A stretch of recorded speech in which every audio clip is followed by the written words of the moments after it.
At 5 a.m. in Nuremberg, Germany, a police patrol found a young woman on a subway ventilation grate. She had just given birth. Her newborn was wrapped inside a sleeping bag, pressed against her skin, in a temperature of -15 degrees Celsius. That's 5 degrees Fahrenheit. Both of them survived the night only because a stranger happened to walk by. Most nights, nobody does. And that single grate tells you almost everything about how homelessness and extreme cold actually collide. Not at some cartoonish -80, at temperatures you've probably complained about in your own driveway.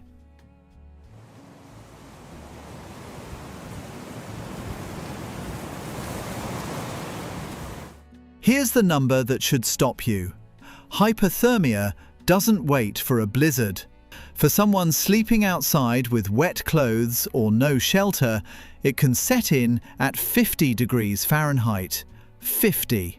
A light jacket day for most of us. Frostbite, according to Denver public health officials, can start at 31 degrees, 1 degree below freezing. Now, drop a person into a Detroit winter, a Chicago wind chill of 22 below, a New York cold snap averaging 19 degrees for a week straight, and you start to understand why roughly 700 homeless people die from hypothermia in the United States every year. Somewhere inside that number are infants. New York City's Emergency Management Department has specifically flagged unsheltered homeless individuals, infants, older adults, and people with chronic conditions as the group facing the highest risk when an Arctic front rolls through.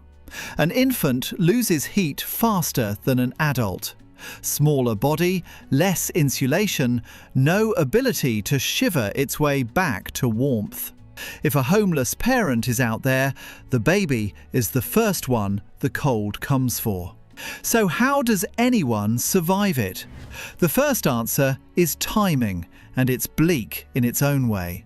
A man named Roscoe, who has spent 6 years homeless in a city where winters regularly drop below -22 Fahrenheit, put it simply. Sometimes when you're hungry, you don't worry about the cold. Hunger becomes the more immediate threat, so the body triages. That's not toughness, that's a nervous system deciding which emergency to respond to first.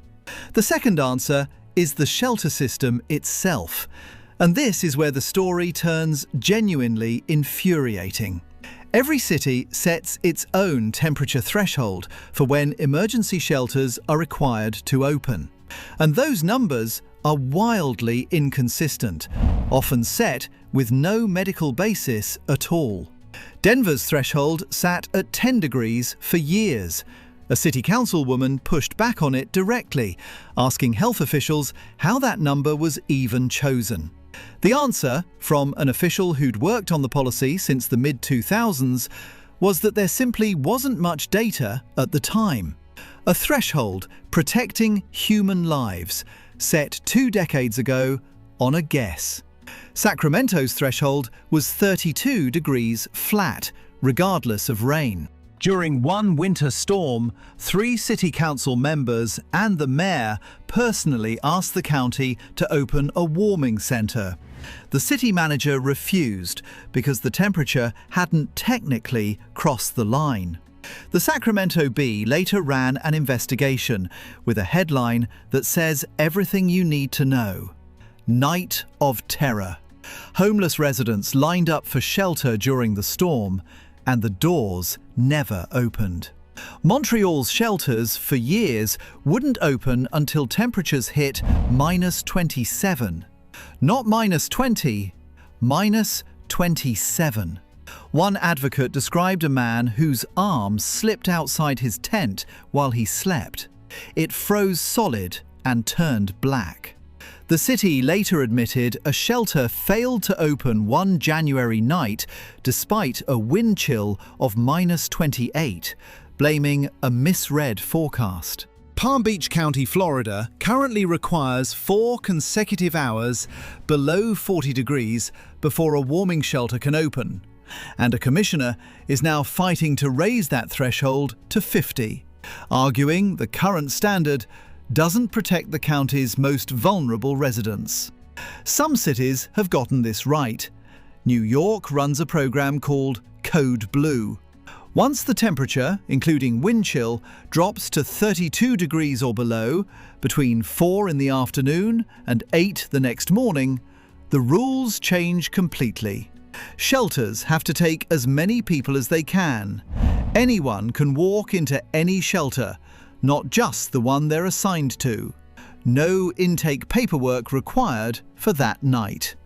And still, this past January, outreach workers in New York logged 620 individual placements into shelter in less than 2 weeks, out of a homeless street population estimated at more than 4,500. One outreach worker on the ground called it simply survive or die. But most places aren't running Code Blue, and most places leave the response to the individual. And when you're a parent with no apartment and no warming centre, and the thermometer hasn't quite hit the city's arbitrary line yet, you improvise with whatever holds heat. Subway grates, like the one in Nuremberg, vent warm air from the system below and become one of the only reliable heat sources on a city street. Sleeping bags get layered, not just worn, wrapped in a way that traps a newborn's body heat against an adult's chest, closer to how a hospital nursery does skin-to-skin contact. Except the nursery here is a sidewalk.